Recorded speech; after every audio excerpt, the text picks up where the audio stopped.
Hello and welcome to the Fire Chief Podcast, the only podcast dedicated to the Chief Medical Officer. I'm your host, Lee Scheinbart, and along with a fabulous team at the CMO Group, we bring you the most crucial conversations in healthcare and physician leadership. Today, our guest is a repeat offender of the podcast, my former teacher and now my research partner, Lieutenant General Mark Hertling. Upon graduating from the U.S. Military Academy at West Point, Mark served in the Army for 38 years before becoming a leadership scholar. Presently, Mark is a professor of practice and leadership at the Crummer School of Business at Rollins College here in Central Florida. Mark's most recent accomplishment is the publication of If I Don't Return, a father's wartime journal. When Mark, who was a major at the time, deployed to Iraq in 1990 as the operations officer of an armored cavalry squadron, his unit was told 50% of them would likely sustain casualties. To him, that meant he might not return home and perhaps never see his family again. To prepare for that potential outcome, he began keeping a journal, hoping that one day, if he didn't return, his stories and wisdom would be passed to his two young sons. In an Army-issued green notebook, Mark began recording his thoughts and hopes for his boys. He wrote of character, leadership, cultural differences, love, fear, and all the things he wanted his boys to know about him and his experiences. In unfiltered, handwritten entries, Hertling captured the reality of Operation Desert Storm, and what began as a father's private messages has since become a rare chronicle of life, leadership, and love with this new book. Mark, welcome to the Fire Chief Podcast. Hey, Lee, first of all, it's great to be with you on the podcast, but it's just great to be with you again. It's been a long time since we've seen each other. It has. It has been too long. So I'll start with congratulating you, but not on the book. Congratulations on finally publishing your dissertation. So, yeah, exactly. It's been 6 years later. Yeah. And you may not realize how much of that work had an impact on me, influenced me. And you were my former teacher, and now we're research partners. Yeah. So I think that tells the listeners a little bit about our relationship. Yeah, exactly. And you were one of the three people that pushed me to publish the thing, and it was painful to try and squeeze it into a publishable document. No good deed goes unpunished, They say. So, and here we are. I'd like for you to share with the listeners what you did with that research and where that's available for reading now. Yeah, well, it was a end of a Doctor of Business Administration program that I had to think of a topic to research. And I knew the topic going in because I had been conducting, as you know, classes on healthcare leadership to doctors, nurses, and administrators, something that I was asked to do when I worked at a large healthcare organization here in Orlando, and wanted to prove what we had found. It was interesting because I took it to two other hospitals and had a thesis of having all doctors in one class and a mix of doctors, nurses, and administrators, interprofessional organizations in another class. And the thesis was that both of them would improve in their leadership skills, but the ones that were together in that interprofessional course would improve better. And that showed itself through 4 different courses in a significant way. I published and defended the dissertation in 2019 at the Crummer School of Business at Rollins College here in Orlando. And for the next 4 or 5 years, it kind of laid on the shelf after I published it and got my doctorate degree. But you and 2 other people kept pushing me to get it published. And over the last 6 months, I've split it up into different segments on the advice of the Physician Leadership Journal, and it's been published in a series with different topic areas. So it's been fun to see that come up every month since last June. That's a great way to do that. Put that out in small bites and share the key elements of it. What were some of the key changes that you observed from the students in the course?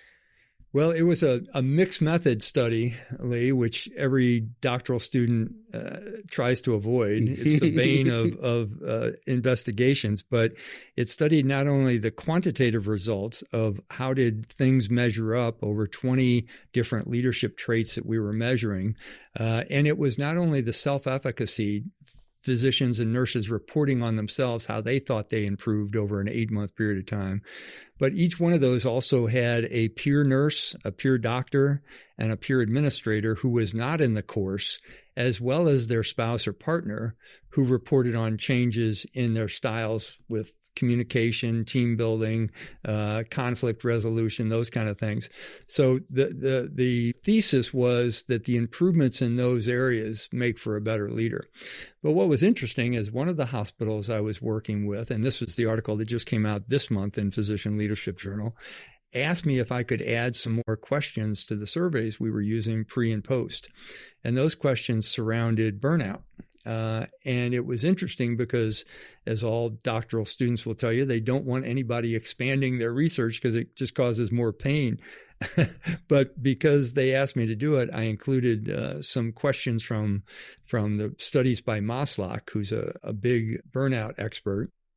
And what we saw, even though resiliency, burnout, those kind of things were never mentioned in the class, those also improved in terms of self-thought, self-efficacy by each one of the participants.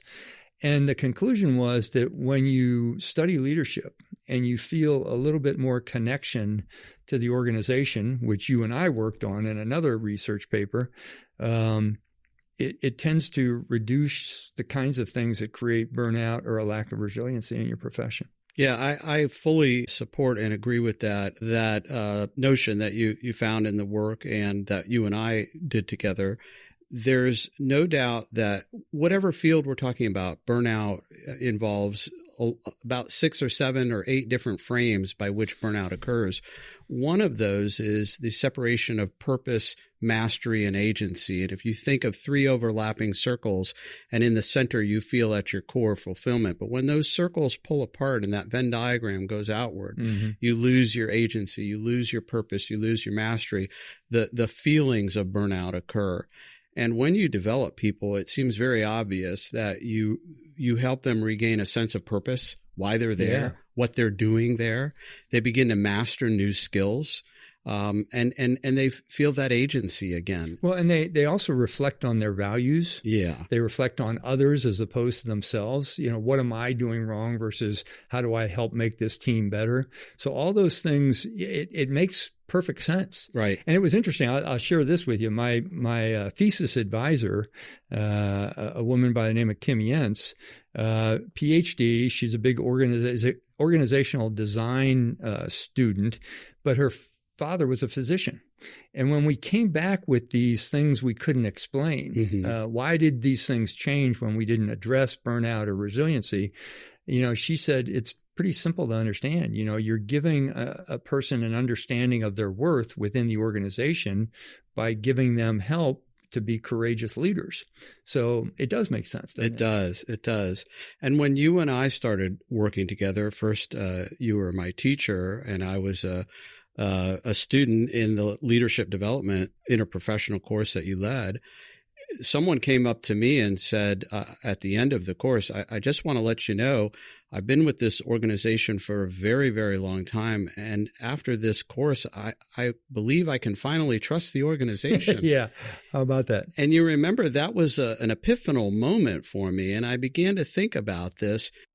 Did this work generate a trusting relationship or a more trustworthiness of the organization to the participants? Yeah. And that's what you and I studied the first time. And we found that students after leadership development, nurses, administrator, and physicians, that they felt a stronger organizational commitment and attitudes towards the organization by the end of the course. And that was the first of our research partnerships. You remember that, of course. Oh, yeah. Yeah. Well, and what I'll share with you on that, it's by design.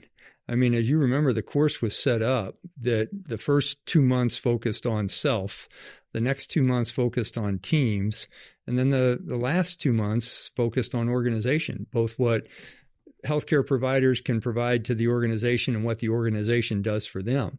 And, you know, trust is the essence of leadership. It all reverts back to trust, you know, in every single one of those areas. And one of the things I'll mention too, Lee, is the whole concept, and I'm seeing this as I'm teaching MBA students now too, that there is a universal admittance of imposter syndrome. And that's something I'm looking at right now. What creates that? Well, that's I think it comes by the fact that you don't have enough confidence in yourself because you haven't reflected on who you are as much as you should. And what we see is as people go through these kinds of leadership trainings, they begin to generate a lot of courage, an understanding of what they really believe in and how they influence teams. And that ties in nicely with our second project, which will be published later this year, where we talked about, well, what if we take students from all over the United States and put them in an isolated environment instead of their host healthcare organization and provide leadership development for them. And they're already advanced physician leaders. They've been in a formal role for at least 5 years. And we asked them similar questions as we did the first time relative to organizational attitudes and commitments and self-efficacy. And we learned that you get the same, if not more demonstrable results, that when you develop people, give them courage, give them a sense of worth, give them some agency. And those are conjectures on my part, but that there is improvement in their attitudes towards their home organization that had nothing to do with the leadership development. The point being, you can take physicians and other healthcare leaders, develop them, and you can have measurable changes in who they are and what they can do. What do you think really drives those shifts? Is it the didactic that you give? Is it the information that you give? Or is it more of that self-awareness? By far, it's the self-awareness. I have no magic sauce emanating from me. It's just guiding people to become aware of who they are and how they interact with others. Yeah. And that's, it's interesting that you go around to different organizations that have leadership programs and they all have dynamics of getting to yes or negotiating through conflict. You can do all those things if you have a better understanding of who the hell you are and who you're working with. And that's what I find so much fun about studying leadership, because it is a dynamic that you can't say, apply this technique to that particular thing and everything is going to be okay, because everyone's different. You're dealing with human nature. And that's an area that I'm exploring right now very actively. And you and I have talked about our next project. Physicians are trained for years. A plus B equals C. Mm-hmm. There's cause and effect. An intervention will lead to a result. And that is not necessarily the same as leadership, to your point. And you have to begin to think differently about how you conduct yourself to get the leadership results as opposed to the cause and effect results. Yeah. Does that make sense? It does. And I'll add to that because, one of my mentors in healthcare is Dr. Dave Moorhead, who is now retired too. But, what he told me one time, and it really made a big impression, was that doctors are taught the science of medicine. They are not taught the art of leadership. And that's correct. They're two different things, because science is a wonderful dynamic, but sometimes A does not equal B. And it's when you're dealing with human nature, right? Yeah. Yeah. If you cannot navigate the messiness of human behavior, you will struggle in leadership. Right. That, I think, has been proven. So let's talk about your work at Rollins College. Yeah. What are you doing there, and what are you teaching at the school? An interesting dynamic, if I can make a short story a little long. About 3 years ago, a little over 2 years ago, a new dean came into Rollins. And this dean, I had just graduated. I was doing adjunct work, part-time stuff. And this new dean came in from the business community. And he was a private sector kind of guy, had not been in academia all that much. And he said, his experiences in business was that we are doing a good job in business schools and teaching what we just talked about, the science of marketing or finance or, operations strategy. He says, but we're not doing anything with regard to the character of our businessmen. And women. We've got to improve their leadership. We've got to improve their understanding of ethics and social responsibility. So he closed down the MBA program for a year and wanted to completely revamp it. He stopped. We had admissions ready to go the following year, and he stopped it for an entire year and asked us to rewrite the course. And one of the other professors said, hey, if you really want to talk leadership, you ought to pull this guy Hertling in, because all of us business professors know marketing and finance and economy, but we don't know leadership, so pull this guy in. So he asked me to write several courses. And so far I've written 5 that are mandatory courses. We start off with the foundations of leadership, then talk about strategic leadership, how you evolve from the basic foundations to the strategic level. Then he asked me to put together something we're calling the CEO Academy, which really is, we treat all of these MBA students as aspiring CEOs, which some of them are, not all of them. But we say, okay, what kind of decisions do you have to make when you're at the top of the food chain? And it's sort of what you're doing with chief medical officers. And then finally, I talked him into doing a battle staff ride of Gettysburg, which we just did 2 weeks ago. And where we assign each one of the students a general, North and South, from the Civil War, take them to the Battle of Gettysburg, and then do what the military calls a staff ride, where we talk about not button collector Civil War history, but leadership decision-making in a crisis.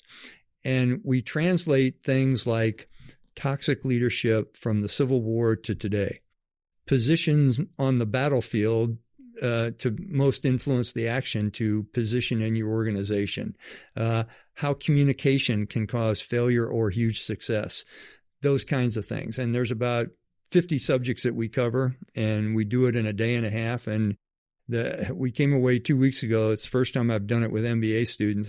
As you know, I did it with doctors, and they loved it too.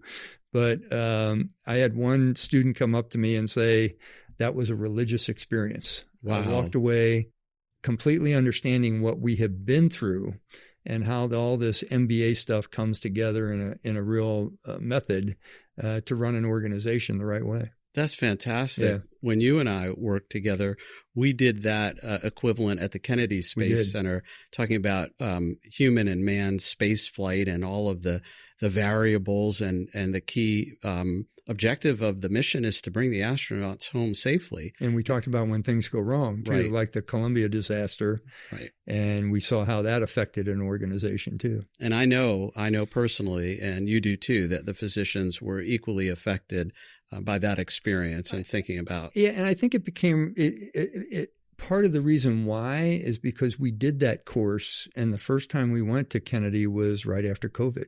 Yes. So they had seen traumatic experiences and how catastrophe will affect an organization, and how leadership steps up to overcome that.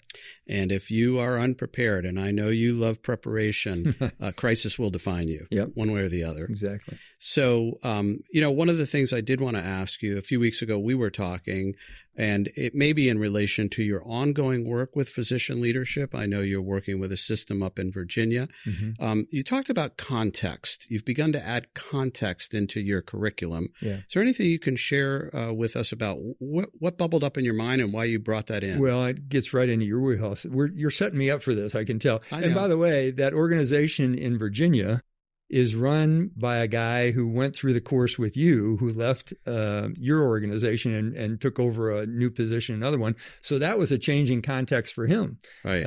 And he's a great guy. I won't mention his name, Chris Stone, but a wonderful leader and a great individual who wanted to bring that to a new organization.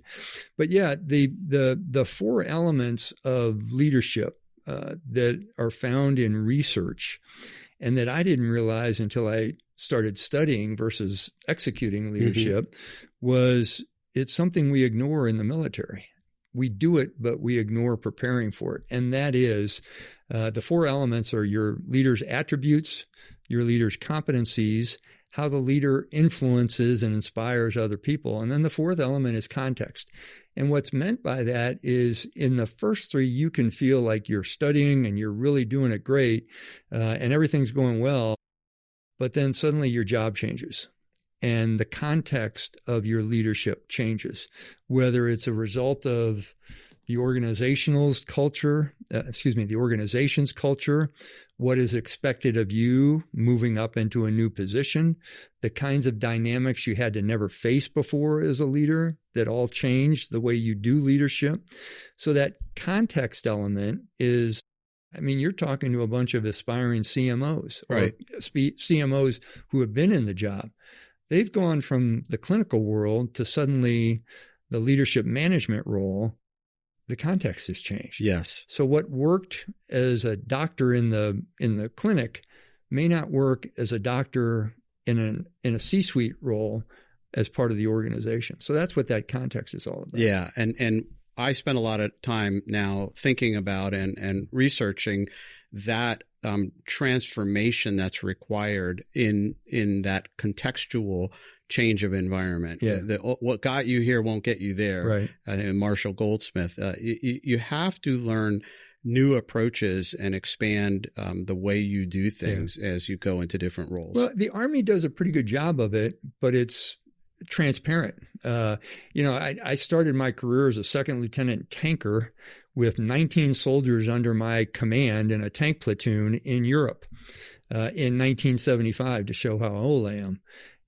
30 some odd years later, I'm now the commanding general of US Army Europe, where I have 60,000 soldiers, all different kinds of organizations besides tanks, logistics and intelligence and medical. So that just is an indicator of how you change from the early part of your career to the late part of your career. And what I didn't recognize that whole 35 years of doing this was that every time I went back to school or every time I took a new assignment, people were adding things to my rucksack. Yeah. And it made it transparent that I was understanding context without understanding context. Yeah. Yeah, that's a tongue twister. Yeah. Well, I want to bring up your first publication, which was Growing Physician Leaders. Yeah. And in that, you use some of that military experience to drive some of the leadership lessons relative to physician leadership growth. And in your current book, If I Don't Return, A Father's Wartime Journal, you do a similar approach, but much more unique by drawing on your military experience, your work at Crummer, and the work you've done in physician leadership to really hit home on key elements of leadership. So would you share with everyone the really fascinating origin at Christmas of how this book came to be? Well, if I can start by saying Growing Physician Leaders was a fun book to write because the organization I was working for asked me to write it after the physician leader course, but it was hard. It followed, as I think I've told some people, I once heard that Hemingway defined the 3 M's of book writing, and they are, at first, it's your mistress because you love writing it. Secondly, it becomes your master because you have to edit and do all the other things. And then finally, when you think it's about ready to publish, it becomes a monster, and you never get it out the door until it finally happens. This book, If I Don't Return, was not at all like that. Right. It was a true joy from start to now. And it came about briefly back in the 1990s when I was a young major. I was going to Desert Storm. And when we were told we were going to Desert Storm, I was in a cavalry unit, which is responsible for reconnaissance outside of in front of the division. And we were given the intelligence that we would probably suffer 50% casualties. And that was because the army we were going against at the time, we didn't know much about, but Saddam Hussein had the 4th largest army in the world. He had just fought an 8-year war against Iran. He had used chemicals against his own people. So we thought, the intelligence community thought that it would be a tough fight. Mm-hmm. It proved not to be.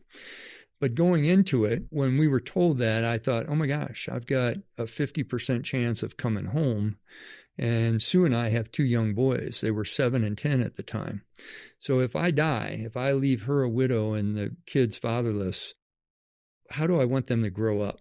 What kind of things do I want them to know that I won't be here to teach them?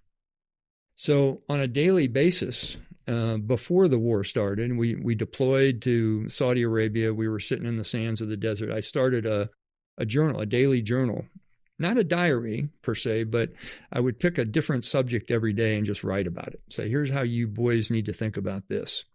Then when we got into the war, I wasn't writing every day for the 4-day combat that we had in Desert Storm, ground combat.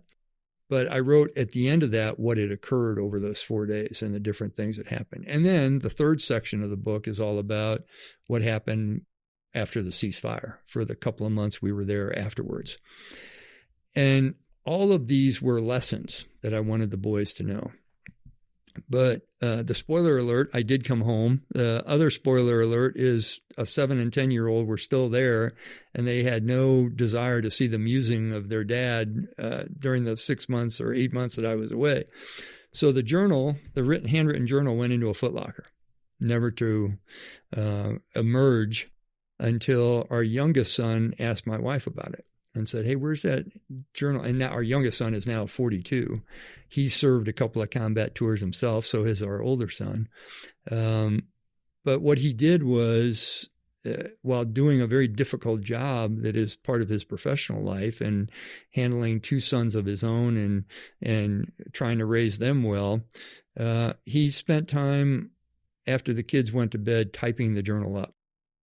And Christmas morning of 2024, he handed it to me in a box and said, "Dad, this one's just for you. This is a present just for you." It was a Word document with everything I had written in that journal, along with pictures from the time that we had in a box. And then what he said was, "And Dad, you know, my brother and I realized why you were writing this. You were writing this in case you didn't come home." He said, "But now you have 5 grandsons. So continue the writing for them and teach them more lessons, because you had 35 more years to write about these things." That's a beautiful story. And if you don't mind, I have a copy, my copy of the book. I'd like to read a few things for our listeners and ask you to make some comments. Is that okay? Sure.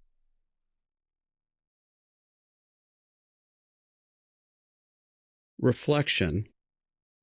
Leadership, like war, is a cumulative endeavor. You don't arrive on the battlefield or at any new job with a blank slate. You bring everything with you: the training, the scars, the questions you asked, and the ones you were too afraid to ask. And if you're lucky, you bring the wisdom earned through experience and some of the scar tissue you've endured. Tell me about scars. You know, there are some people, and I'm one of them, that believe that you sometimes learn a whole lot more from failures than you do from successes, because you're forced to look at them and analyze them and try and, if you're doing things right, you try and determine what you did wrong to cause that, or how you could have done it better. Those are what I call the scar tissues of life. And they're there. They shape your character. They define who you are. You know, Lee, one of the biggest things that affected my character was the fact that I was cut from my high school baseball team.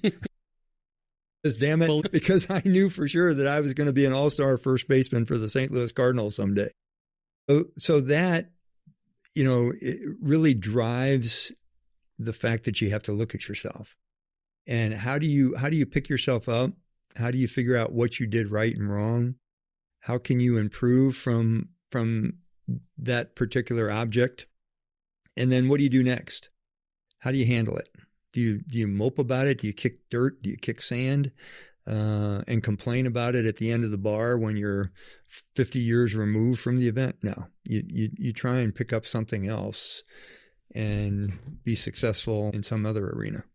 There was a very well-known book in certain circles back in the 80s that helped me through some tough times in my life, written by Rabbi Harold Kushner. And it's entitled When Bad Things Happen to Good People. Yeah. And I read the whole book waiting for the answer, and it as though there was some philosophical answer. And the rabbi ends by stating, this question cannot be answered. What only matters is what you do when the bad things happen. Yeah. And it, again, defines your character and how you face the world. A key trait of leadership is learning and growing every day. You bet. You bet.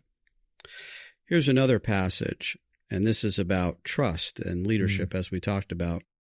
As someone who is a student of leaders in the private sector, I'm convinced that trust is the building block of relationships, leadership, and life.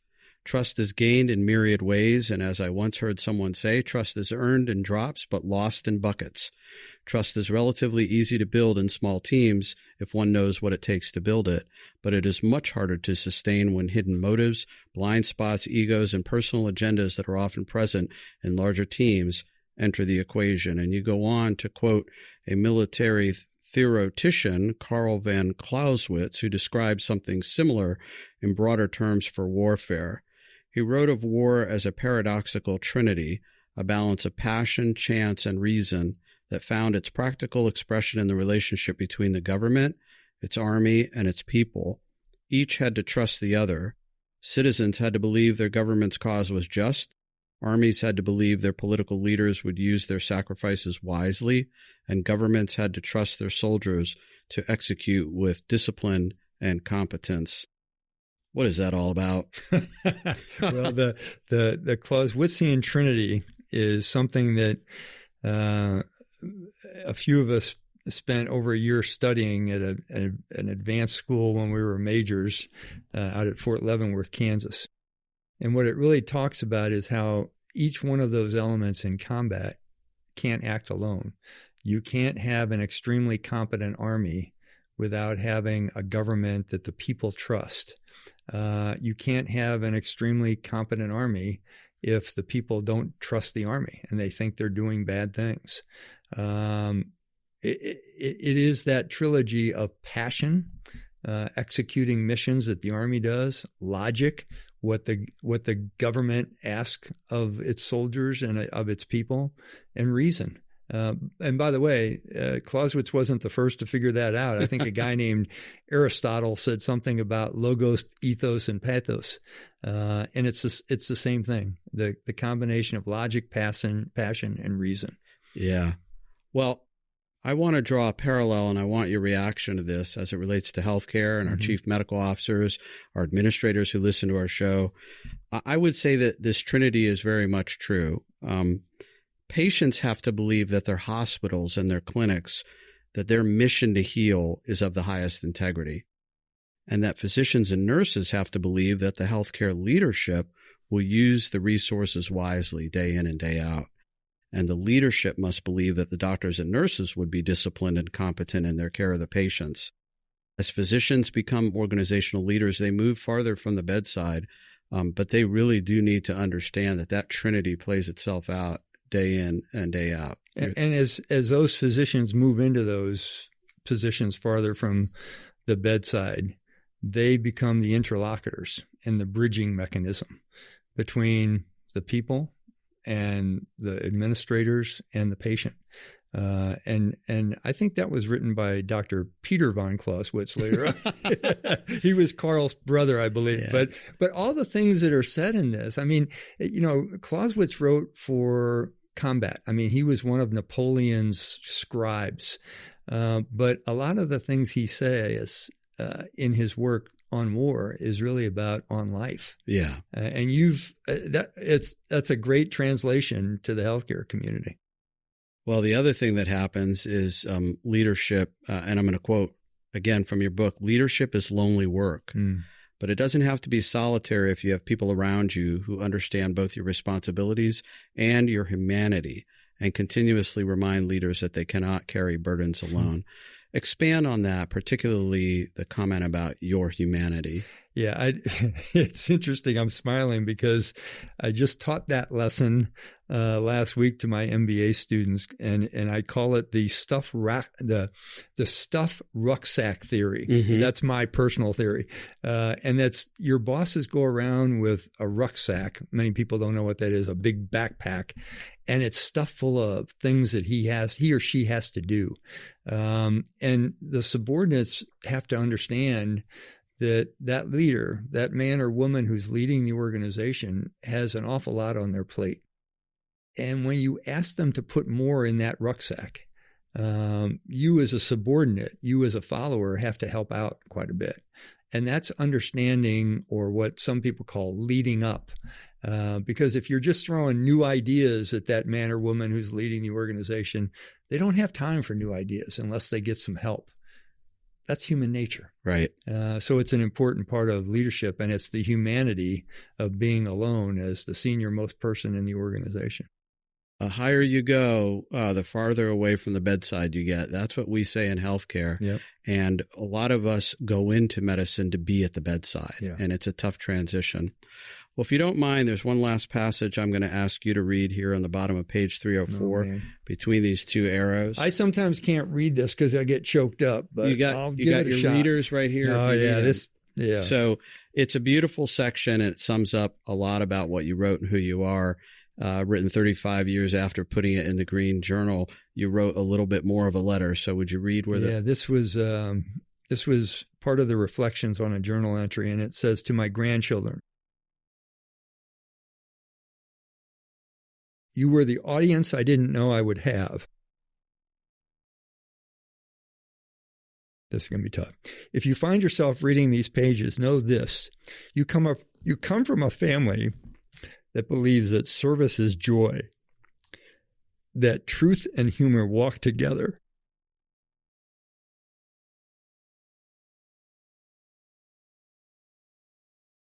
Sorry about this, Lee. And that every person you meet deserves fairness, respect, and dignity. The world will tell you that winning is the point. It is not. The point is to be good and to do good together for as long as you are given breath. Yeah, thanks for doing that to me, Lee. Well, I warned you we might go to some place that would be a little touchy, but I wanted to bring that up because I want to share my own thoughts with you and with the listeners. We've devoted a lot of time to this podcast and grown a great listener base relative to healthcare and physician leadership. And you didn't have those thoughts in 1990 around the grandchildren. You were focused on the objectives, the mission, and your boys and Sue. Experts tell us that we form feelings before the words and the thoughts emerge. Yeah. And this is the wisdom that emerges from experience and scars. This book is about love in the form of love letters home and a special type of love related to leadership. Your reflections illuminate a type of love first described by the ancient Greeks, Aristotle perhaps, as agape, representing selfless, unconditional, and sacrificial love, exhibited in the acts of fostering compassion, community service, and unconditional care for others. If you want to jump in, go for it, but I have one last thought to add to that.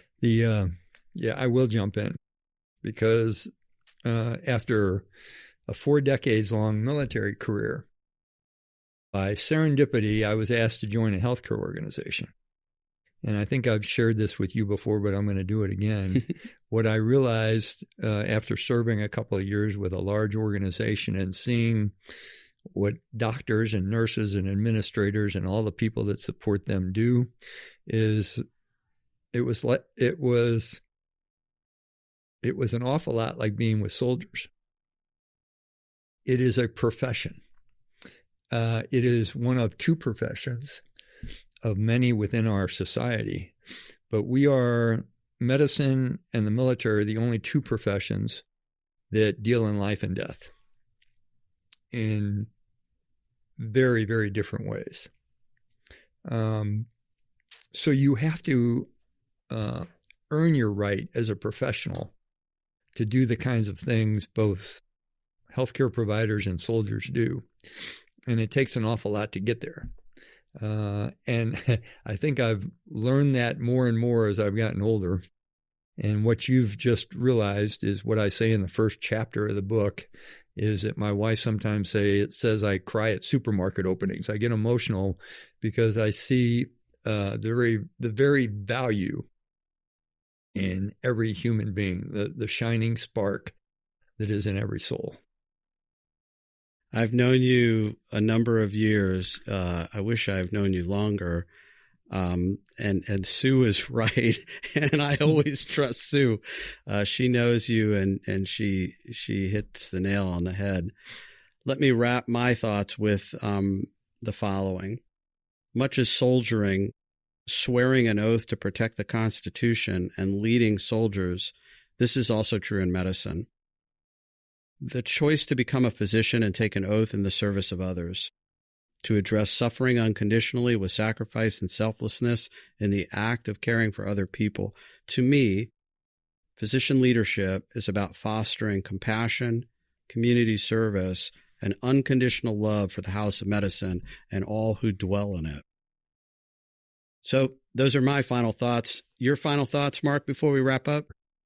It has been, a true pleasure doing this simple little podcast with you, Lee, but it's also been an honor to become your friend over the last couple of years and see what you're doing to continue the efforts of physicians and healthcare providers in a very important profession in our society.